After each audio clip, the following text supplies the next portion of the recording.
Bismillahirrahmanirrahim. Assalamu alaikum, dear students. Welcome to the lecture number 8 of Principles of Microeconomics. From the previous lecture, we have started to study the supply side of the economy. हमने previous lecture में theory of production को deeply study किया. सबसे पहले हमने factor of production जो कि mainly production process में हिस्सा लेते हैं उनके बारे में पढ़ा. फिर हमने उन दो approaches को deeply study किया जिसके तहत एक firm optimum combination of factors of production या least cost combination of factors of production को अचीव करती है. First approach is marginal productivity theory approach, जिसके तहत एक फर्म उस वक्त optimum combination of factor of production को अचीव कर सकती है जब per rupee marginal physical product of the final unit of each factor of production equal हो जाए. इसी तरह से आइसो प्रोडक्ट कर्व या आइसोकॉन्ट अप्रोच के तहत एक फर्म उस वक्त least cost combination of factors of production को अचीव करती है जब lowest possible iso cost line isoquant के टेंजेंट हो जाए. इसके बाद हमने प्रोडक्शन फंक्शन को भी स्टडी किया था कि प्रोडक्शन फंक्शन इनपुट्स और आउटपुट्स के टेक्निकल रिलेशनशिप को शो करता है. In lecture number 8 we will discuss revenues and cost of the firm. First of all, we will discuss the concepts related to firm's revenue and then we will draw different revenue curves. First is total revenue. Total revenue is the total amount of money which the firm receives by selling a specific quantity of its product. Total revenue को total expenditures भी कहते हैं, जो कि एक buyer उस वक्त पे करता है जब वो किसी फर्म की प्रोडक्ट को परचेज करता है. Total revenue price of the product को क्वांटिटी ऑफ द प्रोडक्ट से मल्टीप्लाई करने से हासिल होती है.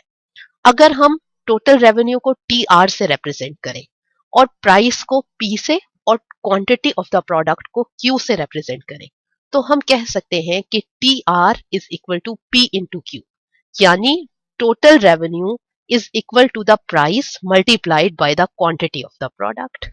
Now we will discuss average revenue.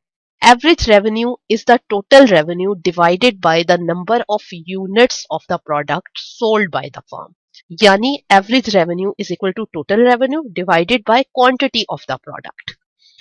For example, एक firm अपनी product के 20 units को sell कर रही है और उन 20 units को sell करने से उससे total revenue या total amount of money ₹100 receive होती है.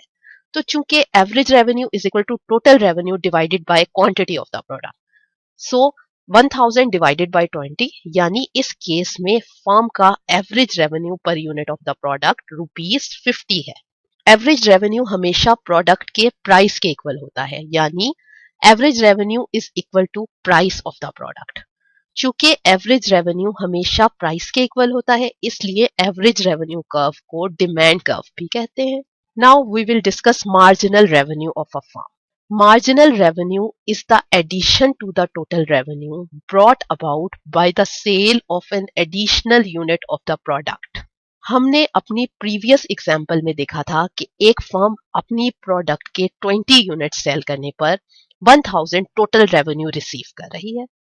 अब अगर firm अपनी product के 21 units को सेल करे तो इस तरह से उससे टोटल रेवेन्यू 1040 रिसीव होता है.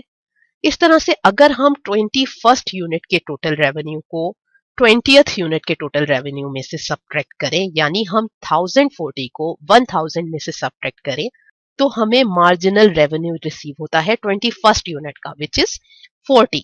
इस तरह से मार्जिनल रेवेन्यू टोटल रेवेन्यू के इस एडिशन को कहते हैं जो कि एक फर्म उस वक्त रिसीव करती है जब वो अपनी प्रोडक्ट का एक एक्स्ट्रा यूनिट सेल करती है.